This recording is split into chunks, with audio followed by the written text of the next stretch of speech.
Hi, so today's job is to clear this bed behind me. Now in here is a whole load of daffodils that I've planted by the trench load, but my cosmos is ready and they are actually two cosmoses, one here and one across the way, and I'll just quickly show you. So this is the first bed and you can see that I've put plastic all the way across, and that's just to retain the moisture and allow the worms to do all their magic underneath. But I've got weeds that are creeping up the side here, so they all need to be removed. This is the second bed, and what I've done is I've underplanted it with daffodils for the last 5 years. But we've had a bit of climate change, and now I'm finding that these are staying greener for longer because they're trying to energise the bulbs, and because of the warmth the cosmos is ready a lot sooner. So it's created me with a bit of a problem, so I need to hoik all of that out because I plant them by the trench load and move them somewhere else. And then what I'll do is I'll do the same with the second. I'll just put the plastic over the top just to keep them in. Here you can see there's just like loads and loads of weeds because they're growing in between all the daffodils. So it really is creating me a really inefficient job. And this lot here, I've actually kept these for a couple of years, but they are coming up not opening, so I'm actually going to hoik all of these out and throw them in the bin. So it's midday now and it's getting to be about 20 degrees. It's supposed to get to about 23 today, so I really needed to get this bed cleared and all the bulbs lifted before the heat got in.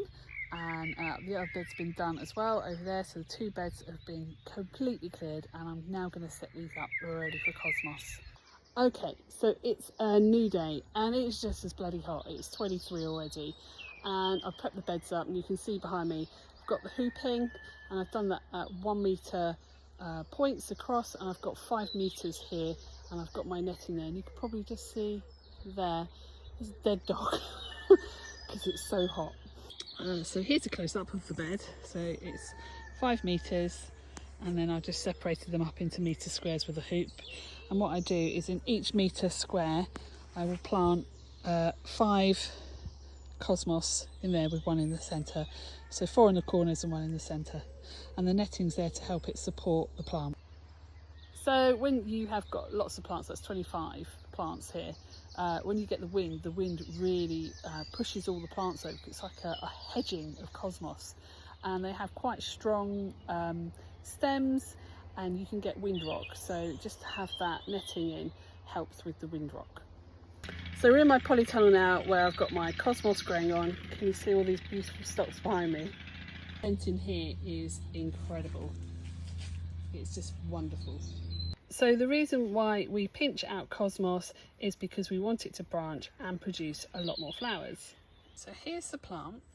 This is the first set of leaves, and then we have the first set of true leaves, then the second set, and the third.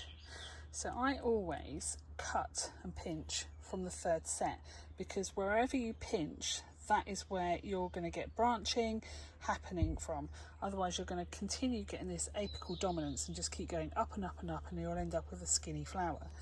Now the reason why I do it at 3 is because I'm going to plant this a lot deeper than normal, because cosmos likes to be planted deeper. I've got my trusty Zen ports because they're nice and pinchy. I'm just going to go in at the top of that third set. I don't know if you can see that. I'm just going to snip it off. Boom, gone. So we're back outside and I've dug my holes, which I'm going to show you. So there you go, got 1, 2, 1 in the middle, and 4 and 5 there. So I'm just going to water the holes because the cosmos have been in a really lovely cool and damp conditions, and they're about to go to what they're going to feel like is a summer holiday, and I just want to make sure that their roots are going to feel really encouraged to come out and stretch out and start looking for nutrients within the soil. Got a nice cool squidgy hole now, ready for the new plant and its roots.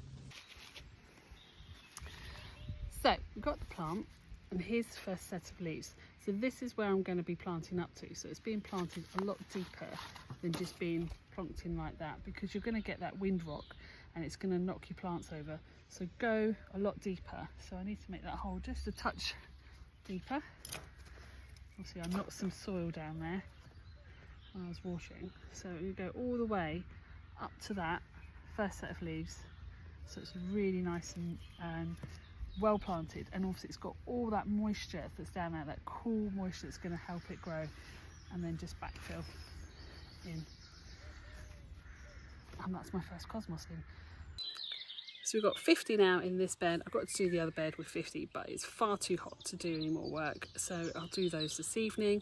They've all been watered in underground, as you know, and then this evening they get a good drench in both beds just to water them in properly. And it's always better to water at night because it gives it a longer time for the plant to uptake the water rather than the sun drying the water away from the plants. The rest of my cosmos will go into the garden, and you don't need to do this system. This is just like a hedge of cosmos basically. But in the garden I would do the same thing. I'll just dig a hole, put some water in it and plant it, and don't give it any support like with the netting, because it will get support from other plants in your border. So I hope you enjoyed that, and I will see you again soon. Bye!